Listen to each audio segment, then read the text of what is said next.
I'm Amber Heard, and I am here today to speak for a second, not as an actress, not as the actress you may have never heard of, but as the human, as the person who's aware, slightly, awake, slightly, but motivated greatly. I guess it started very early for me. I grew up on the border, the US-Mexican border in Texas, where I saw my dad work. He did manual labor alongside a labor force comprised almost entirely of immigrants, migrants. And we had a lot of these migrants living with us. I considered them friends and family. I grew up on my dad's construction sites, bonding with them.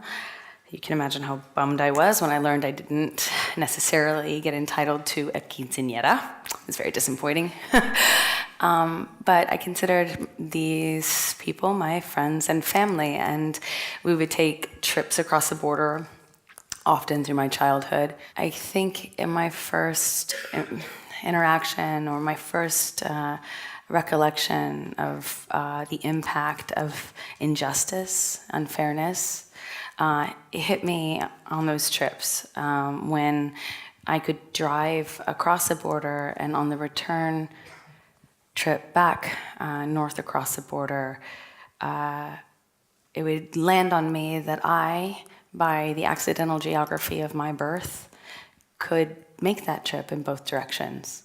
And that why I, born by some accident, some fate, a few miles north of this line, soon to be a fence, why I had this privilege. My counterparts living a few miles south didn't have that privilege.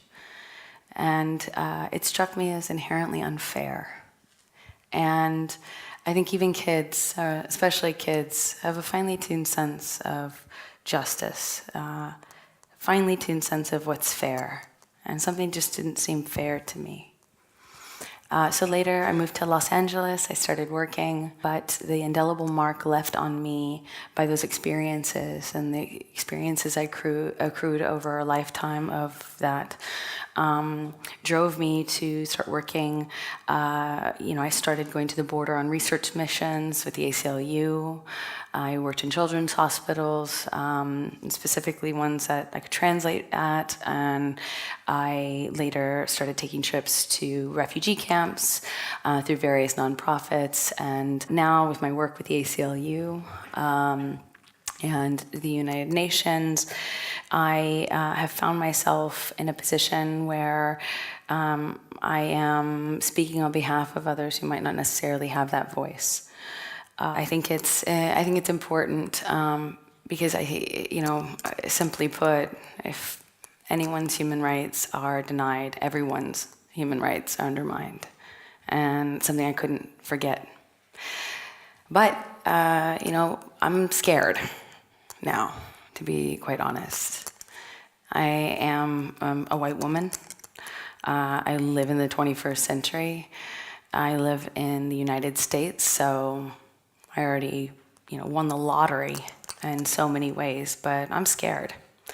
I'm scared as I see increasingly polarized, nationalistic and popularist rhetoric flourishing. I see families separated, human rights abuses play out on the national stage without apology or accountability or retribution. I see children in cages.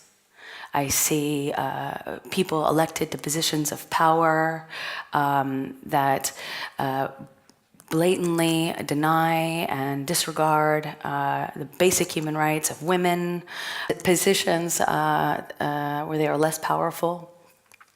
I watch them get elected. I watch the tone of the rhetoric change, and increasingly strong attitudes, whether they're in checkpoints or in the form of these, Supreme Court nominees. I see a lot of reasons why I should be scared. But there's hope. And what I'm seeing along with this is, I think, far more powerful.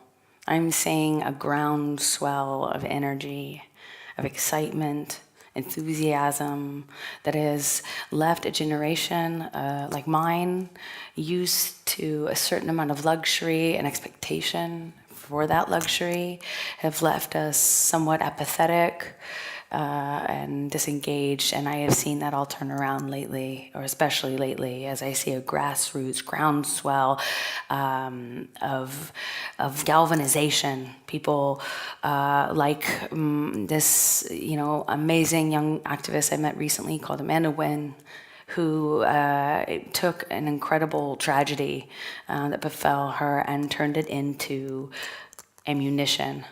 And she was one of the individuals with whom I worked to gather more support through just grassroots efforts and this galvanization that I'm speaking of. And we capitalized off of this energy, and we walked into the Senate buildings hand in hand with survivors from the constituencies that were relevant, and we confronted the senators ourselves. We organized protests. We mounted, in my opinion, a successful campaign to push the narrative, to challenge the status quo, and to say that we're here, our voices will be heard, and change, like revolution, does not happen overnight. Protests and revolution share this in common. Their result is not in a vote or a law, it is in a change of attitude, and we are seeing that happen. So to leave you on a slightly more positive note, I think it is a great time for us. I think everybody here, if you believe in human rights, you are a human rights activist. Change starts at home. If you believe in this, stand up. Be the leader that you are looking for. Now's the time. Thank you.